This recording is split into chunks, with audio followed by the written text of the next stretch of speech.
안녕하십니까, 화방촌입니다. 오늘은 개고살에 대해서 살펴보겠습니다. 개고살은 이제 입구, 출입구 이렇게 생각하시면 되고요. 그 출입구가 열고 닫힘에 따라서 기장을 혼란스럽게 만들 때 개고살이라고 합니다. 그림을 먼저 보도록 하겠습니다. 여기는 문이 있는데 이 양쪽 문이 아니고 한쪽 문은 문인데 한쪽 문은 엘리베이터 문입니다. 그리고 이 문에서 마주보고 있을 때 개구살이라고 하는 것이죠. 늘 그 사람이 오르락내리락 하면서 열고 닫히고 이렇게 되어 있습니다. 그래서 이 집안으로 에너지의 흐름이 변화를 일으키는데 이러한 것은 이제 기장의 혼란, 기장의 변화를 초래하기 때문에 살기라고 명칭하고 있습니다. 여기서도 마찬가지고요. 더 확대해서 보시면 뭐 이런 식으로 되어 있죠. 현관문하고 엘리베이터가 마주 대하고 있을 때 개구살이라고 하는데요. 또 하나 이제 중요한 게 있습니다. 개구살 중에 하나이기도 한데 백호 방향에 만약에 엘리베이터가 있다든지 이런 경우도 개구살의 일종으로 보고 있습니다. 그래서 백호살 또는 백호 개구살 이렇게 명칭을 부여해서 사용되고 있는데요. 백호 개구살이 더 흉하다고 볼 수가 있겠죠. 여기도 마찬가지로 정면으로 마주보고 있는 것도 흉한데 백호 방향에 집의 오른쪽이죠. 집의 오른쪽 방향에 개구가 되고 있다면 더욱더 좋지 않다고 볼 수가 있겠죠. 여기에는 이제 이 승강기 문 자체를 이제 호랑이 입에 비유를 한 거죠. 호구살이다 이렇게 보고 있는 것이죠. 그래서 이런 뭐 호구살, 뭐 개구살이라고 해도 되고요. 명칭은 통용해서 사용되고 있습니다. 개념의 용어에 너무 집중하지 마시고 의미만 이해하시면 여러 가지 용어를 붙일 수가 있습니다. 자, 어찌됐든 이렇게 승강기 문이 현관문하고 마주 대하고 있을 때 불리하다.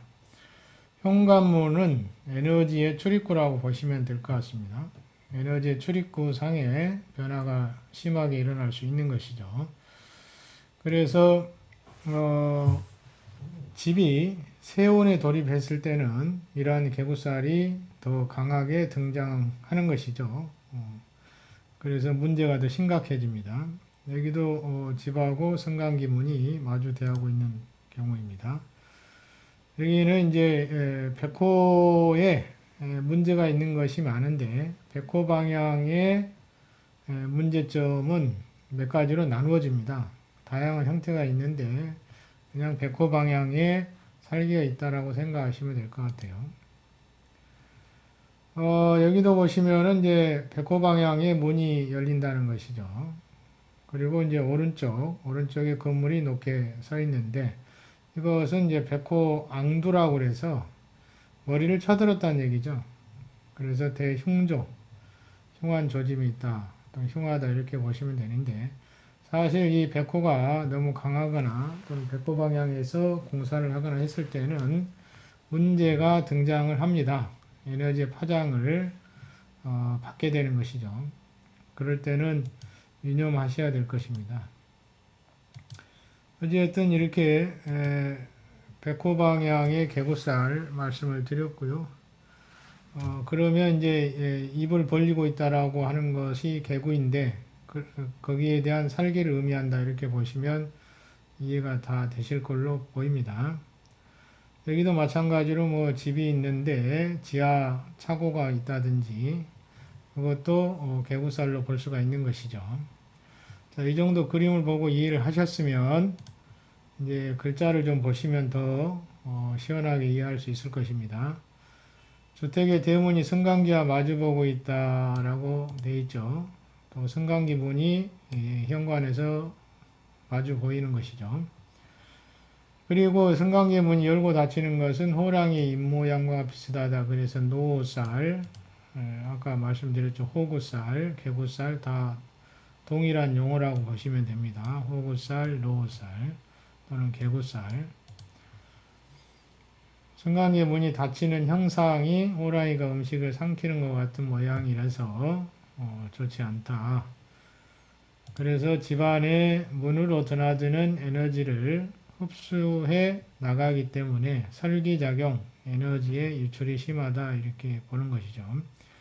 집안의 온기가 일정하지 못하고 재물을 지키기는 어렵고 또 집안에 병에 걸리는 환자도 생기게 된다. 자, 이런 여러 가지 이제 후가가 있다라는 것이죠. 그 위치에 따라서 설계방이라든지 24산의 방에 따라서 차등이 있습니다. 나타나는 효과도 다르고요. 또 집안에 사는 사람도 띠별로 사주에 따라서 받는 영향도 다르게 됩니다.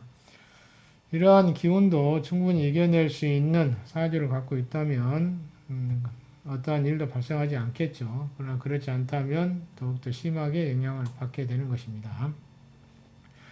그래서 이제 사주를 잘 살펴서 문제가 있으면은 보완을 좀 하셔야 될 것 같고요. 여기 그 원문에는 이제 화해 방법은 이제 적어 놓지를 않았는데 화해 방법을 몇 가지만 언급을 해 드리겠습니다. 특히 이제 현관문하고 그 승강기 문이 마주 볼 때는 이걸 설치할 수가 있어요. 기린을 설치할 수가 있는데 기린은 그 일반 기린이 아니죠. 서수의 하나로 보고 있는데 기린에 대해서는 지난번에 한번 영상을 올렸습니다. 그거 참조하시면 될 것 같은데요.